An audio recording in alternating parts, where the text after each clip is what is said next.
Om Namo Bhagavate Vasudevaya. Om Namo Bhagavate Vasudevaya.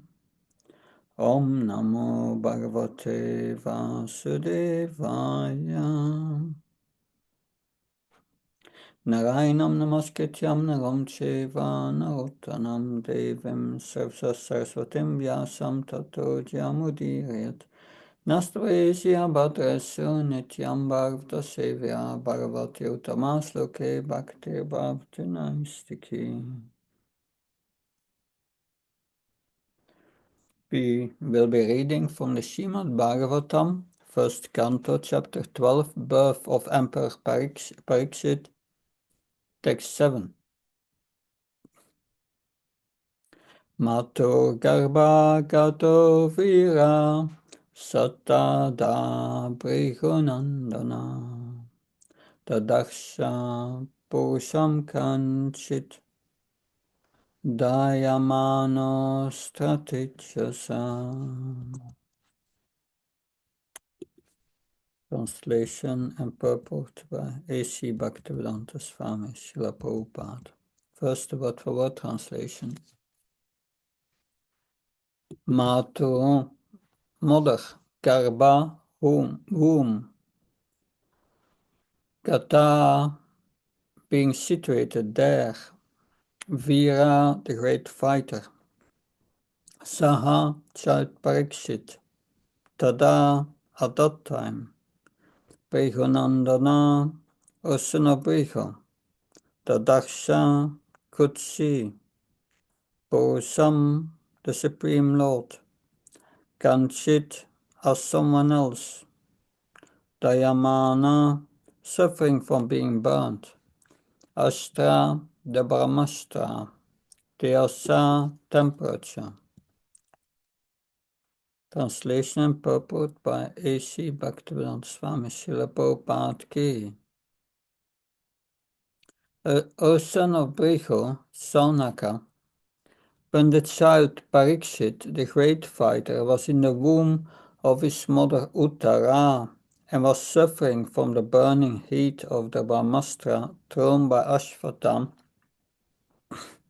he could observe the Supreme Personality of Godhead coming, the Supreme Lord coming to him.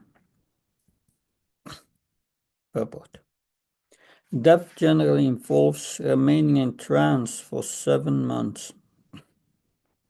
A living being, according to his own action, is allowed to enter into the womb of a mother by the vehicle of a father's semen, and thus he develops his desired body.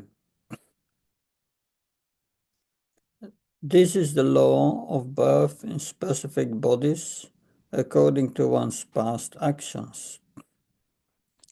When he is awake from trance, he feels the inconvenience of being confined within the womb, and thus he wants to come out of it, and sometimes fortunately prays to the Lord for such liberation. Maharaj Parikshit, while in the womb of his mother, was struck by the Brahmastra released by Ashvatam, and he was feeling the burning heat. But he was a devotee of the Lord at once appeared himself within the womb by his all-powerful energy, and the child could see that someone else had come to save him. Even in that helpless condition, the child Parikshit endured the unbearable temperature due to his being a great fighter by nature. And for this reason, the word viraha has been used. I read again the verse. Mato Karbhakato Vira Sattata Brihunandana Tadaksa Purusham Kanchit Dayamano Stratichasa. O son of Brihu, Saunaka, when the child Parikshit, the great fighter, was in the womb of his mother, Uttara, and was suffering from the burning heat of the Brahmastra thrown by Ashvatam, he could observe the Supreme Lord coming to him. Om Jnanatimandasya Jnanjana Shanaka Saksaranvitam Yena Tasmai Shigave Namah Chitchetayamanopistam Stapitam Yena Bhutale Svamrapagadamyam Dadati Svapadantikam Vandeham Shio Shiyodak Padakamanam Shirum Vaishnavam Sa Shri Rupam Sagajatam Saganaragnatam Vitam Tam Sajivam Sadvaitam Savadutam Parjana Saitam Shri Krishna Chaitanya Devam Shri Radha Krishna Padan Sakanalita Shivishakam Vitam Sa He Krishna Karuna Sinudina Bandhu Chatpate Gopesha Gopka Kanta Radha Kanta Namastate Tapta Kanchana Gaurangi Radhe Vrindavanashve Vishabhani Sutadevi Pranamama Hari Priye Vancha Kalptrabhisha Kripa Sinabhivisa Patnam Pavanabhyo Vaishnabhyo Namo Namah Jaya Shri Krishna Chaitanya Prabhu Nityananda Shri Advaita Gadadhar Shivasadi Gaura Bhaktavrinda Hare Krishna Krishna Krishna Hare Hare Hare Rama Rama Rama Hare Hare Namo Vishnu Padaya Krishna Vastaya Bhutale Shrimate Bhaktivedanta Swami Namane Namaste Saraswati Devi Gauravani Pacharani Nirvishesha Sunyavadi Paskachai Desatani Srila Prabhupada Ki.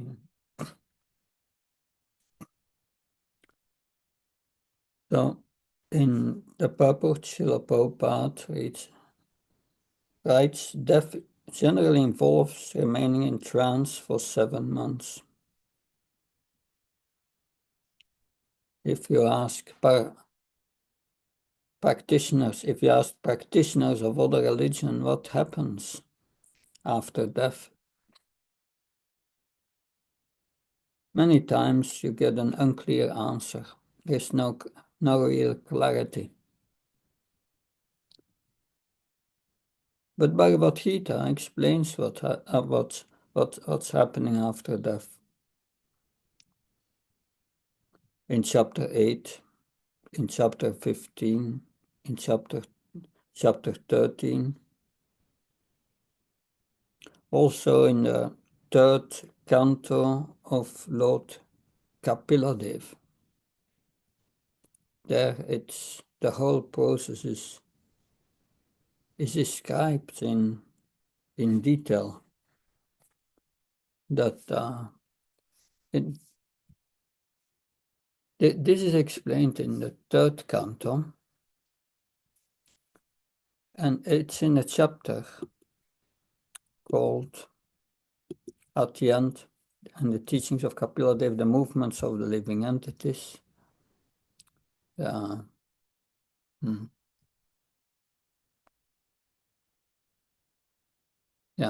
those Kapila's instructions on the movements of the living entities, the text 31. You can, just to give you an idea, I will read a few verses. This is a verse always quoted by Srila Prabhupada. Shri Bhagavanu Vacha Karmana Devinitrana Chantur Deapapataye Striyapavishta Uttaram Pumsareta Kanasraya. So here the process is described under the supervision of the Supreme Lord. And according to the results of his work, the living entity, the soul is made to enter into the womb of a woman through a particle of male semen to assume a particular type of body. On the 1st night, the sperm and ovum mix, and on the 5th night, the mixture ferments into a bubble. On the 10th night, it develops into a form like a plum. And after that, it healthy turns into a lump of flesh or an egg, as the case may be. In course of 1 month, a head is formed, and at the end of 2 months, the hands, feet, and other limbs take shape. By the end of 3 months, the nails, fingers, toes, body, hair, bones, and skin appear, as do the organ of generation and the other apertures in the body, namely the eyes, nostrils, ears, mouth, and anus. Within 4 months from the date of conception, the 7 essential ingredients of the body, namely child, blood, flesh, fat, bone, marrow, and semen, come into existence. At the end of 5 months, hunger and thirst make themselves felt, and at the end of 6 months, the fetus, enclosed by the amnion, begins to move on the right side of the abdomen. Deriving its nutrition from the food and drink taken by the mother, the fetus grows and remains in that abominable residence of stool and urine, which is the breeding place of all kinds of worms. Bitten again and again all over the body by the hungry worms in the abdomen itself, the child suffers terrible agony because of his tenderness. He thus becomes unconscious moment after moment because of the terrible condition.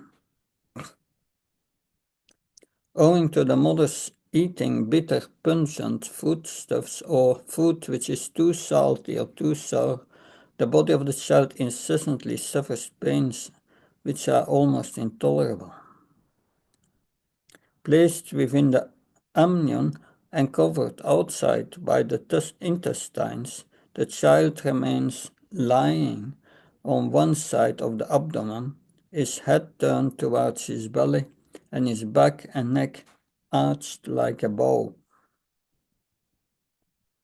The child thus remains just like a bird in a cage, without freedom of movement.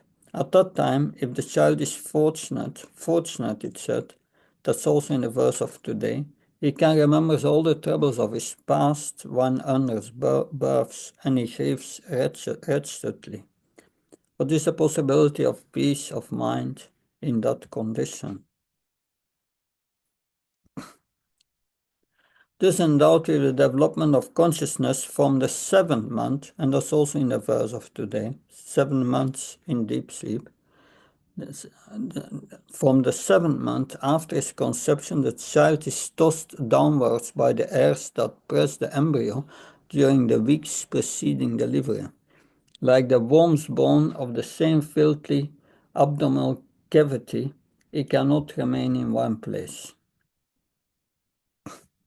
Living in this frightful condition of life, bound by 7 layers of material ingredients, prays with folded hands, appealing to the Lord who has put him in that condition.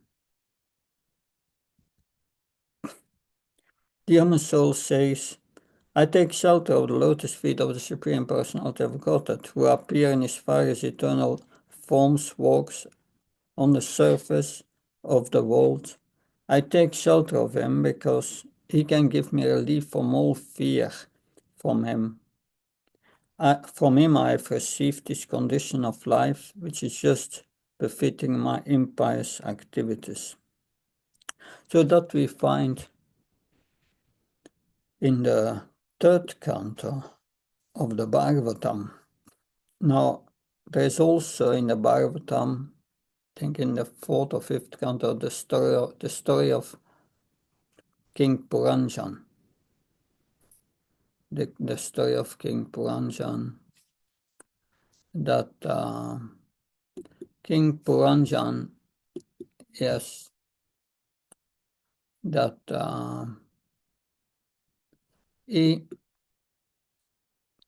it's a long story that goes over many chapters. But King Puranjan is searching for enjoyment.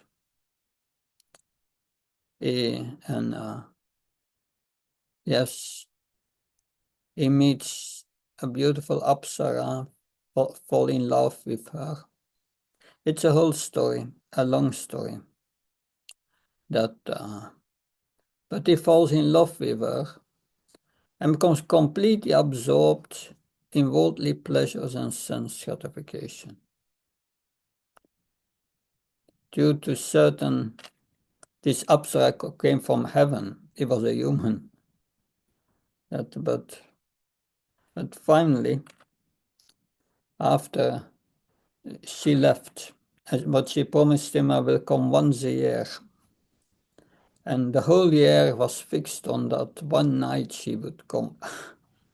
That his whole life was absorbed in pleasures and sense gratification. So he becomes so attached to the woman that he neglects all spiritual knowledge, and he forgets completely his identity as a spirit soul. But then, of course, it's explained. Puranjan received an attack on his city. The city, or the city, is here the body, the body with 9 gates. That also in Bhagavad Gita, this is called, the body is seen as a body with a city with 9 gates. And he's attacked. His body is attacked by powerful enemies called Chandavega. Chandavega represents time. And he has so many soldiers, one soldier for every day and one soldier for every night of his life. And he fights, but he gets weakened by old age. Then another enemy comes, Avijata, the unknown. But the unknown means death. And death finally captures Puranjan. His body weakens, his intelligence goes away. He's forced to leave the city, to die. But when he left this world, Krishna says in Bhagavad Gita, Yam Yam Vapis Brahmavam Tayant Ante Kalevram Tam Tam Aveta Kantya Satadat Bhava Bhavita. Whatever you are absorbed in at the time of death, you will attain again. So he was thinking of his queen. And what was the result? He got a female body in his next life. He took her birth as a woman. He became a princess, Vaidarbi, and she married a powerful king. And the cycle of material existence continues. But then, by the mercy of Narada, now in the Puranjana, in the body of a woman, turns finally to spiritual knowledge and ultimately attains liberation.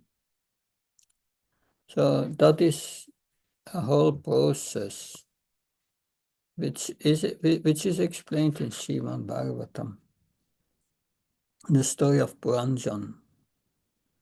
In this verse of today, we learn that the spirit soul remains in trance for 7 months. Means we have learned from the Bhagavatam that we have 3 types of material consciousness. Jagrati, being awake. Svapna, dreaming state. Susupti is deep sleep. And Prabhupada says there, of course, the 4th one is Turiya, is our transcendental consciousness, our natural consciousness. But this Susupti, this deep sleep, Srila Prabhupada says there in this verse, yes, it's like dying. It's 7 months Susupti, deep sleep. So that's a trance. We are only conscious of the self during this 7 7 months of deep sleep. Dat is susupti. Dat deep sleep. That and then after 7 months, the child becomes conscious. But it's not that the child is in deep sleep. The soul is in deep sleep. That one can kill the child through abortion. You cannot. You are not permitted to kill someone who is in deep sleep. But of course, abortion today is common, but they all go to the court of Yamaraj. That we see even King Nriga went to the court of Yamaraj because he made a mistake in his charity. He gave a cow a second time in charity, which he had given in charity to another Brahmin before. And that was his error, and therefore he came before Yamaraj. So that means for abortion and so on, surely you come before Yamaraj. But of course, Krishna knows what we desire. Our thoughts at the time of death are pushed by our desire. And therefore, we should be careful. Whatever action we are doing in this life will come back to us in next life. So be always respectful to others, even if they are treating you very badly. That we are just discussing right now in the VHC Bhaktivedanta course, the 8th canto, and we just discussed the surrender of Bali Maharaj. Bali Maharaj, everyone was against him. His spiritual master cursed him. The demons were not happy because they were going to lose the heavenly planets. That Vamandev punished him. So even the Supreme Lord was against him. Everyone. But he continued giving his love to Vamandev. He continued his devotional service. He never at any moment any doubt that he did not react, this is unfair or whatever. He accepted it. So yes, we should keep respectful to others, avoid any angry response. Because we created ourselves the environment in which we live.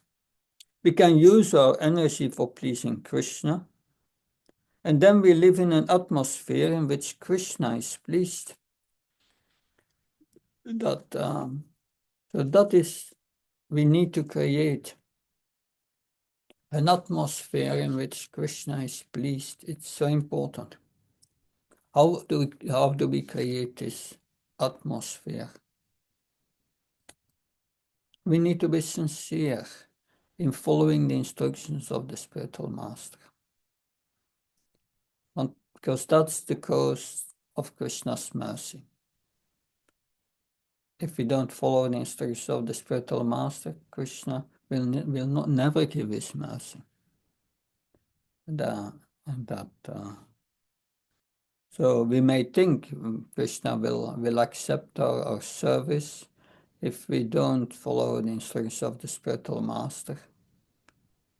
But yes, that may be not the case.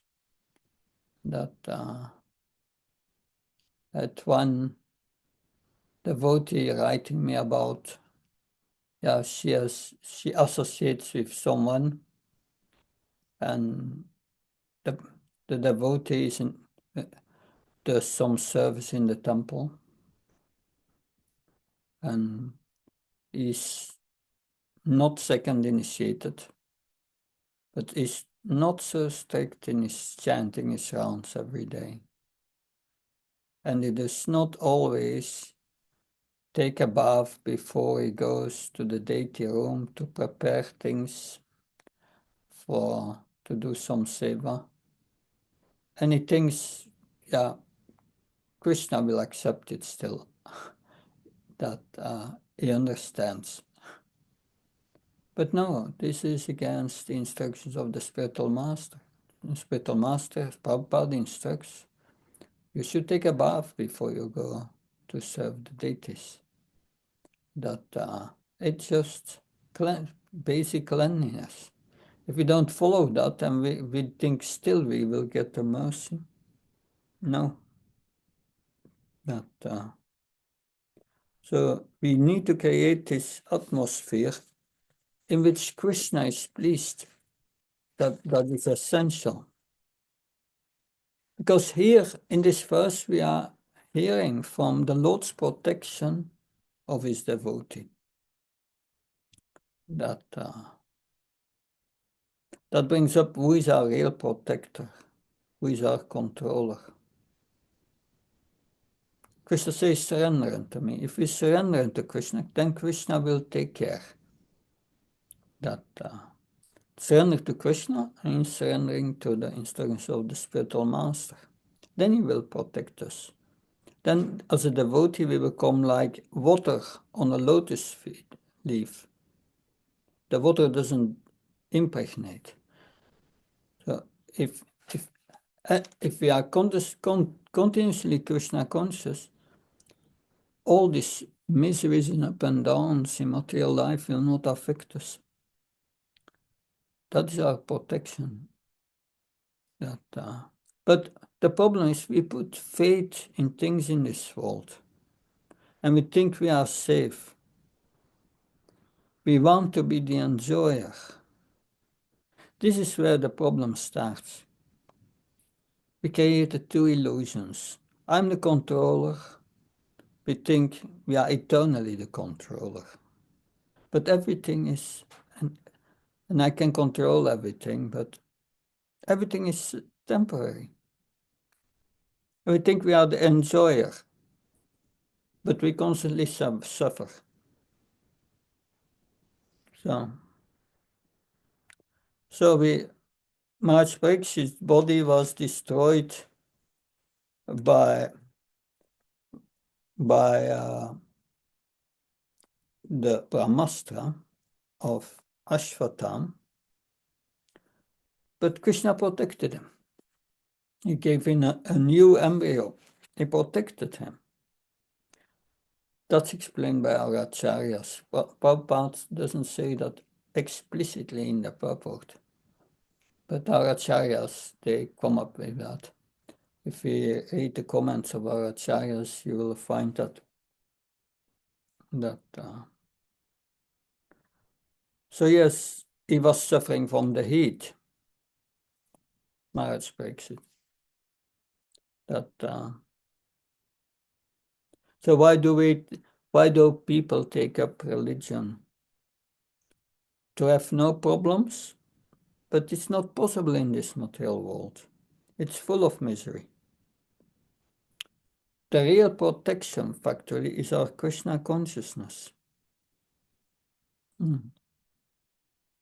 We think, yeah, what goes well in our life is a result of our, yeah, that's a result of our previous activities. That's all.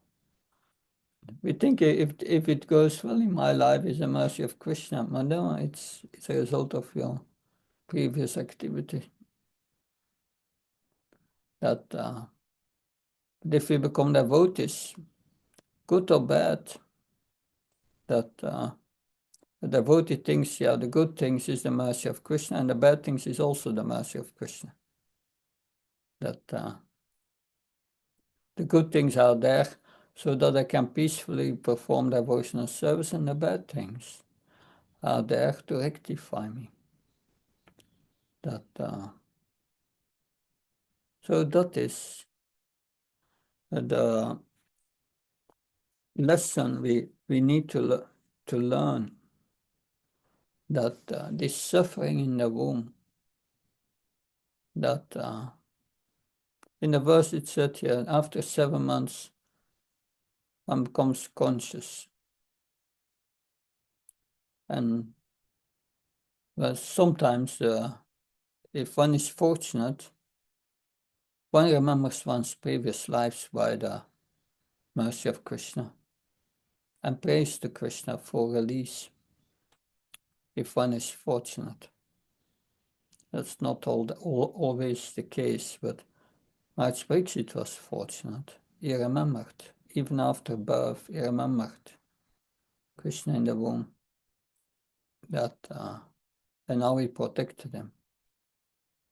Because when he came out of the womb, he was always searching for that person.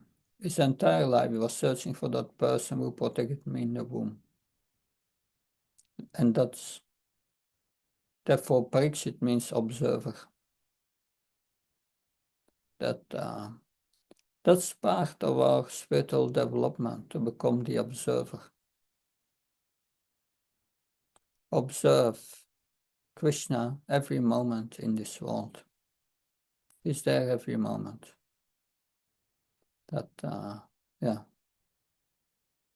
Retiritam napratyeta napratyatma satmani.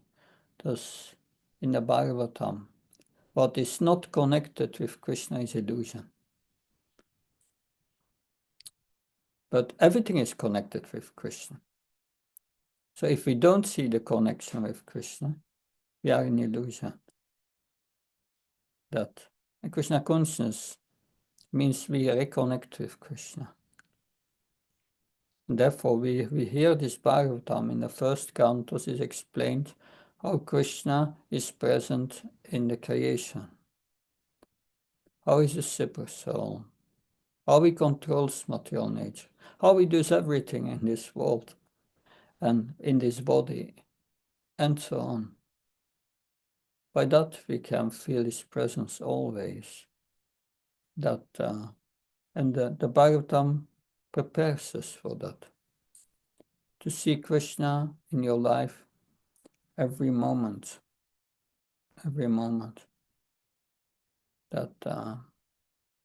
So if one has that knowledge of the suffering in the womb, one understands the evil of birth and death, the evil of family attachment. And that is in the 13th chapter of the Bhagavad Gita, verse 8 and 12 described as knowledge.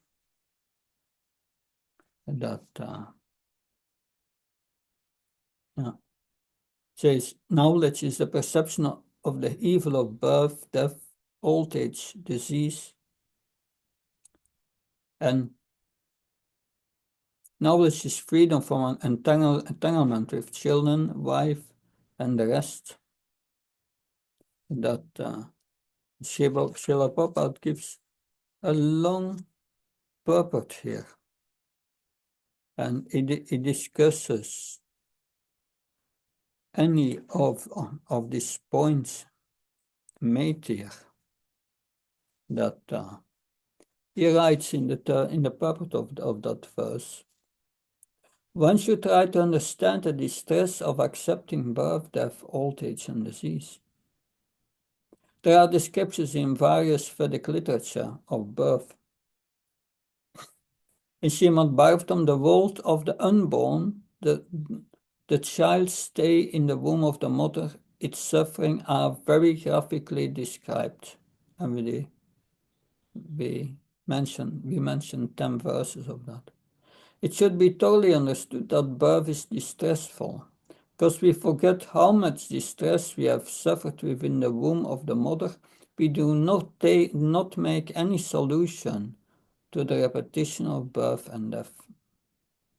Similarly, at the time of death, there are all kinds of sufferings, and they are also mentioned in the authoritative scriptures.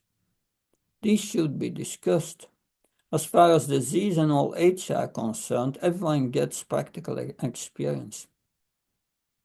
No one wants to be diseased, and no one wants to become old. But there is no avoiding these unless we have a pessimistic view of this material life, considering the distresses of birth, death, old age, and disease.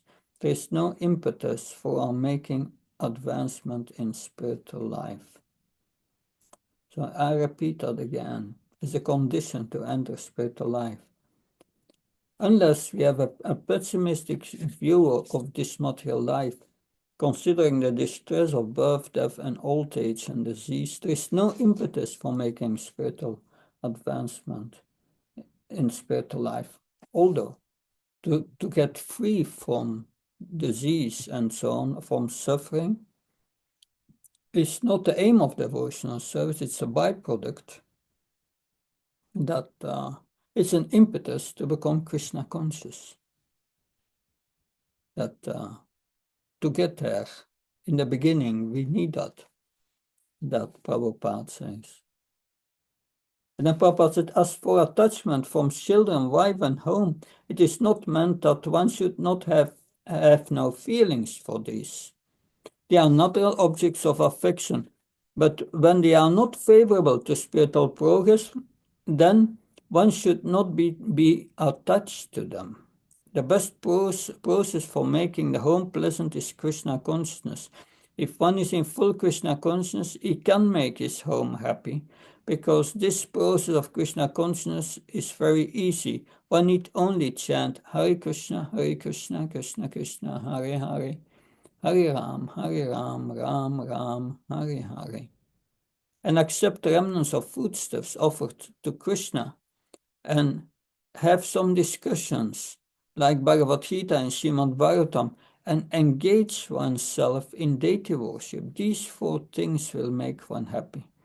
One should train the members of the family in this way. The family members can sit down morning and evening, chant together Hare Krishna, Krishna Krishna, Hare Hare, Hare Ram, Ram Ram, Hare Hare. If one can mold his family life in this way to develop Krishna consciousness, following these four principles, there is no need to change from a family life to renounced life. But if it is not congenial, not favorable for spiritual advancement, then family life should be abandoned. That one must sacrifice everything to realize or serve Krishna, just as Arjuna did. Arjuna did not want to kill his family members. But when he understood that his family members were impediments to his Krishna realization, he accepted the instruction of Krishna and fought and killed them. In all cases, one should be detached from the happiness of this and distress of family life, because in this world one can never be fully happy or fully miserable. That is what Prabhupada says. So, thank you. Any comments, questions, please?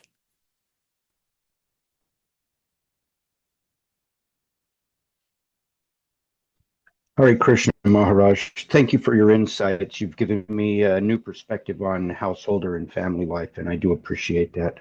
Hare Bol. Hare Krishna. Thank you. Hare Krishna Maharaj. Yeah, thank you very much, Maharaj. Very nice lecture. Maharaj, many times for following rules and regulation, we have a guidance. Because one of the point you mentioned in the class that following Guru's instruction, then Krishna becomes happy. Right? He will create the atmosphere where we can continue our Krishna consciousness easily. But many times we don't get a direct instructions from Guru. Then how would we know that what is the right thing to do? Well, I would answer this as follows. That we please Krishna by following the instruction of the spiritual master. That's the right thing to do. I know Guru Maharaj, he was so particular with it that he wanted that everything we offer to Krishna should be first class. But that means also not just the materials we offering, also our consciousness, also follow the instructions of the spiritual master strictly, first class. That is what first class means. Not first class in consciousness, first class in our instructions. If we do puja, we should try to put all our love in it. That is what Krishna wants. If we can follow that one instruction, this first class instruction, then we are bound to make spiritual advancement. And therefore Guru Maharaj was so particular with that. He stressed that everything should be first class. You don't offer a flower which is not nice, the best flower. That he wanted everything first class. And he was our example. And if we try to do that, first class, all these instructions, Guru Maharaj will be pleased, Srila Prabhupada will be pleased, and Krishna will be pleased. Does that help? Yes, Maharaj, very much. So if you have time, Maharaj, just one more following question on that. So many times we have to take a decision between first class versus what is doable or practical, because many times first class means you have to put more energy, more resources. So in that case, what should we do? Yeah, we try our best in accordance to the abilities we have, without breaking fundamental principles. It's not that we can weaken the principles. That like the example that I gave, this devotee who thinks, yeah, I'm an assistant pujari and I'm going into the deity room or the deity kitchen. I'm an assistant pujari, but I don't have to take a bath and Krishna will understand me. That we cannot do. That we cannot do. But we must go to the abilities we have. And that's also explained in the Bhagavatam, in Nectar of Devotion also, that it said we should offer to Krishna according to our means. That, but we must use our all means. It's not that you have a lot of money on the bank account, but you think you don't have money to buy flowers for Krishna in the puja. That's too much.